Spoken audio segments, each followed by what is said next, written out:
인천경제자유구역청이 송도 공유수면 11-209를 매립하면서 미성인 토사와 폐기물을 불법 반입해 뒷돈을 챙긴 것도 모자라 매립공사 과정에서 발생하는 일체 경비까지 유용토사 무상 반입자들로부터 공통경비 분담금이라는 명목으로 수십억 원을 받은 것으로 드러나 논란이 되고 있습니다.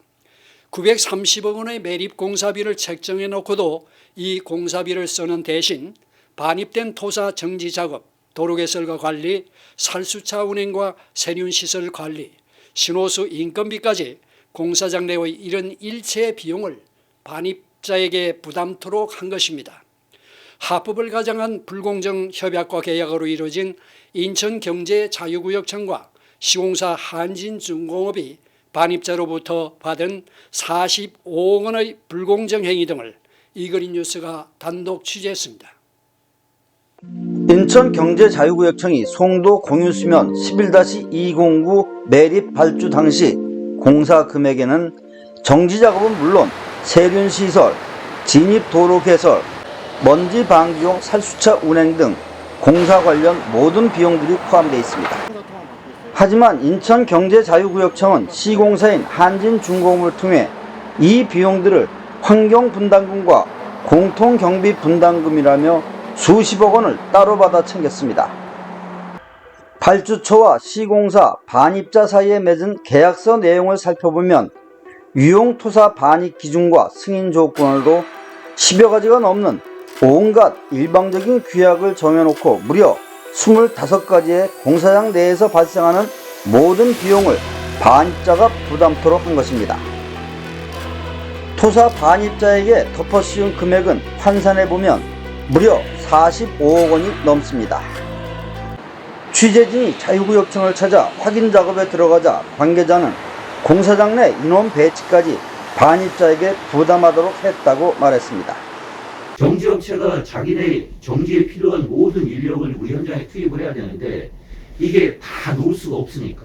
그러면 공통적으로 들어가는 인력은 몇 명이냐?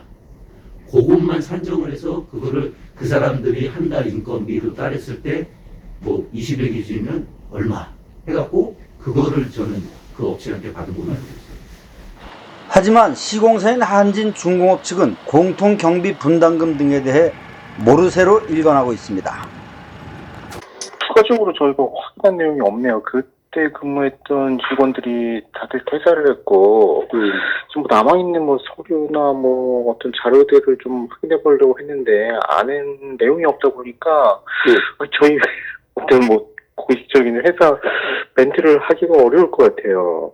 하지만 시공사 측이 살수차 운행, 콘크리트 타설, 정지업체별 살수차 투입과 세륜장 정리 정돈 등 공사장 내 세세한 일까지 4개의 정지업체에 지시한 내용들을 보면 책정된 공사비로 시공사가 당연히 해야 할 반입 토사의 정지작업도 반입 원청자 직영 정지업체가 맡아 하도록 한 것을 바로 알 수 있습니다.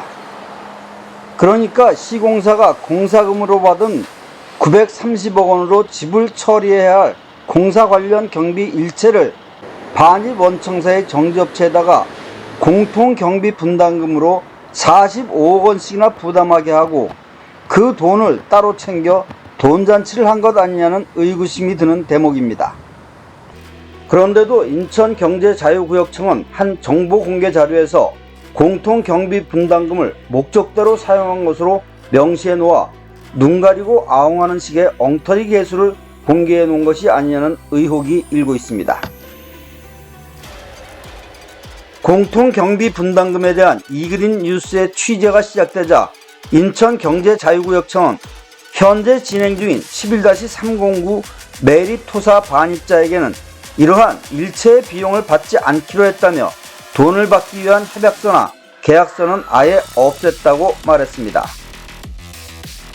때늦은 감이 있지만 당연한 일이고 이미 공사를 끝낸 한진중공업의 공통경비 분담금 45억 원의 회계 처리 적법성 여부에 대해서도 사법당국의 수사가 필요해 보입니다. 미승인 투사와 폐기물 불법 반입으로 뒷돈을 받아 챙긴 것도 모자라 매립장 내 공사와 관련된 일체 비용 45억 원을 공통경비분담금 명목으로 받아낸 인천경제자유구역청과 시공사인 한진중공업은 이 돈을 전부 반입자에게 되돌려줘야 한다는 목소리에 무게가 실리고 있습니다. 이그린 뉴스 한상덕입니다.